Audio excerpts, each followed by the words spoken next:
1 through 3. Paul, a servant of God and an apostle of Jesus Christ, in agreement with the faith of God's elect, and the acknowledgement of the truth which is in harmony with godliness. So Paul was proclaiming Christ. As Christians, we're to proclaim Christ. We're to know that we're chosen for a purpose. Paul's purpose was to teach the gospel, teach Jesus to the Gentiles, teach them the truth. We as Christians should all carry the truth. First off, we got scriptures which we should be studying so we can better prove ourselves to be his servant of the Lord.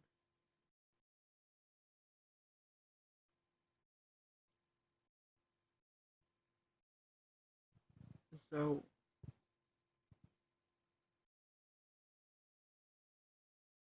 we have to work hard. Sometimes being a slave requires that. It isn't, and slaves didn't have a choice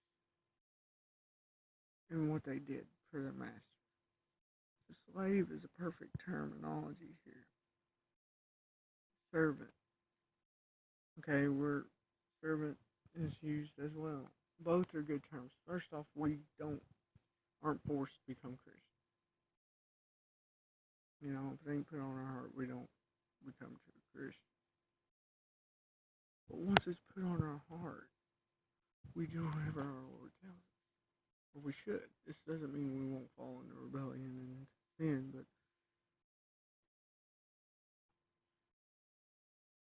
we no longer do things for ourselves.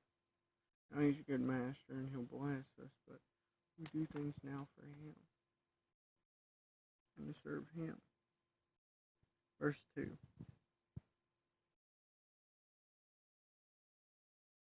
In hope of eternal life. So this is the whole promise of serving Christ. It's eternal life. But the fact is, get a peace in this life. Hard times may come, and they will come, but we can seek him and ultimately know, okay, that's where the good is. He's still my life.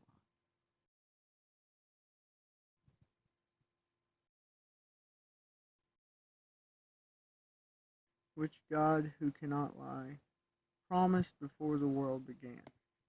So this takes a different idea here. Paul isn't bringing out something new. He's just revealing something people haven't thought of perhaps before. And that's before creation, God planned that Jesus would die so we could be saved. Because in the garden, there's no free will. Not really. You think about it, did they free will to sin? They only had the one, which was eating the fruit. They weren't fallen. You know, so in actuality, did they know God's love?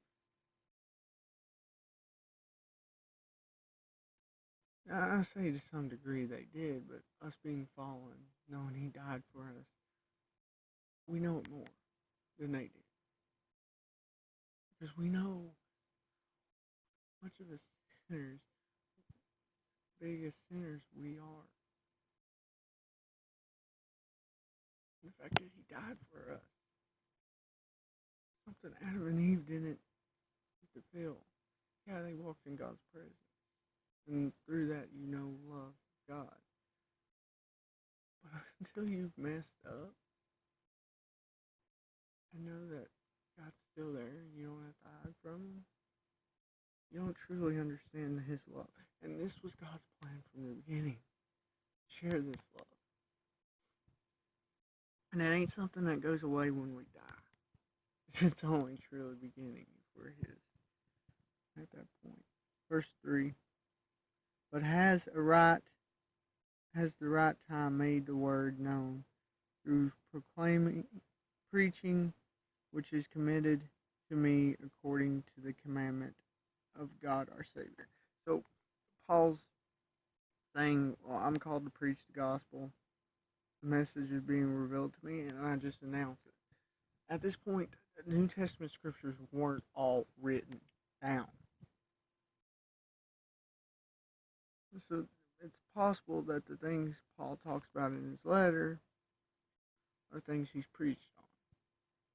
He actually make a reference to things he mentioned to them, which would have been in sermon form, or we definitely know he preached Christ. We as Christians are called to do something. It's different for each individual, but we need to find what that is so we can commit it to him.